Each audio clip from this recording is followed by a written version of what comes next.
আমাৰ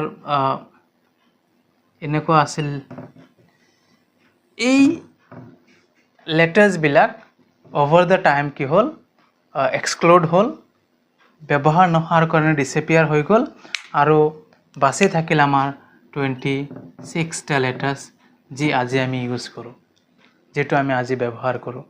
চ' এইখিনি আছিল এলফাবেটৰ হিষ্ট্ৰী, যিটো ষ্টুডেণ্ট হ'লে ডেফিনেটলি বহুত বেছি ইম্পৰ্টেণ্ট হয়, নিজে জানিব লাগে জ্ঞানৰ কাৰণে।